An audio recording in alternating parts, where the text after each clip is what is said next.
Today, the United States has tested its very first coronavirus vaccine. It went to a volunteer that you see right here, 43-year-old Jennifer Haller, who is from Seattle. That's one of the hardest hit areas for this virus in the nation, Washington State, with over 840 cases. It's a fast-moving story, and she joins us right now, the very first coronavirus vaccine volunteer, Jennifer Haller, and back with us for a medical perspective, Anne Rimion, an epidemiologist at UCLA. Jennifer, thank you for what you're doing. Obviously, this fits into a lot of the different ways people are participating and trying to help around the nation. And thank you for being willing to talk with us. Yeah, I'm so happy to be here. And I'm so excited to be the first person. This is crazy. Yeah, right. Crazy is one word for it. I think it's got to have a lot of different feelings for you. Very straightforward. I'd love for you to just tell us, as they say in your own words, how did this come about, and walk us through what happened today.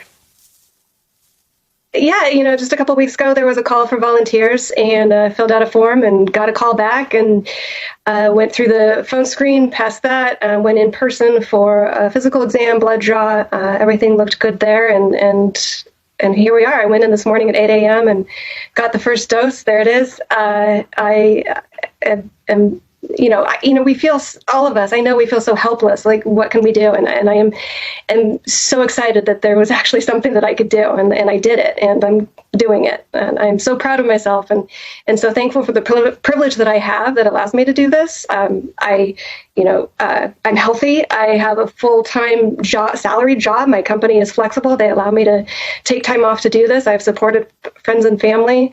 My real concern is for the people that have hourly jobs, that lives are going to be severely impacted coming up soon.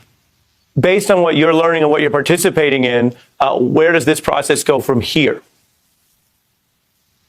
I do a daily log, temperature and any side effects that I'm feeling. I keep track of those. I, of course, call in if I have any issues. Do a phone call tomorrow, phone call the next day. I'll do weekly follow-ups, and then I'll get a second dose of the vaccine in, I think, about 4 weeks. And then I'll be followed through about 14 months through the study.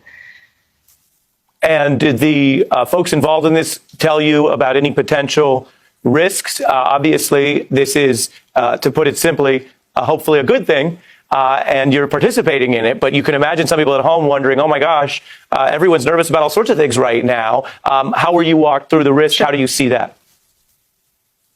Yeah, a really important thing to understand that's really helped a lot of friends and family who were concerned is that this vaccine uses messenger RNA, so it does not use any of the virus. So at no point during the study will it be exposed to the virus.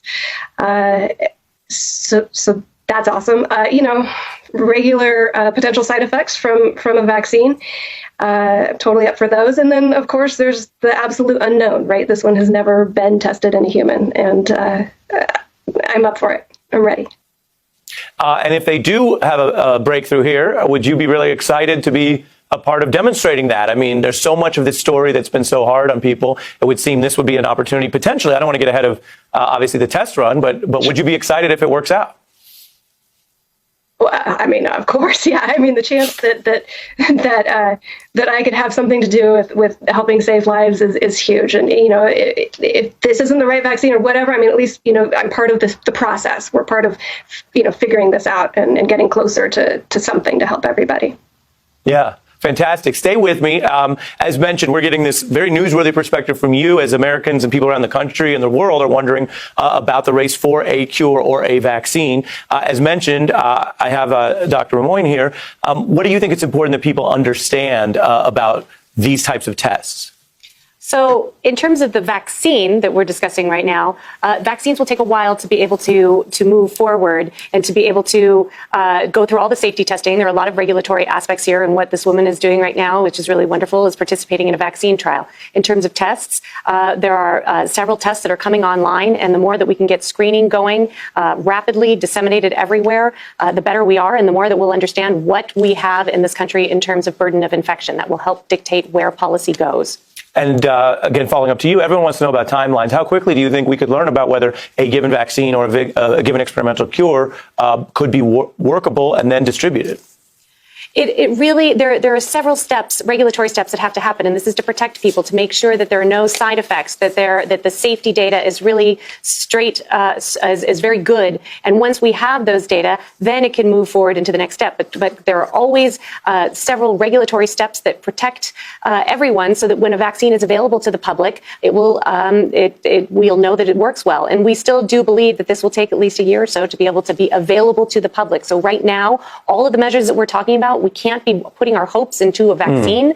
We need to be putting our energy into social distancing, to making sure that hospitals are not overloaded, and that everybody does their part to be able to slow the spread of this virus. Really great points about the difference between a panacea, hoping for this to all just be worked out, versus all the things we've been covering that people still have to do. Jennifer, final question. What do your friends and family say? What are you telling them? Some are wary about it, but no, it is amazing, the outpouring of support and love that I've received from friends and family, and I've had messages from strangers on Facebook thanking me, and it's so, I'm just so thankful that I get to be part of this.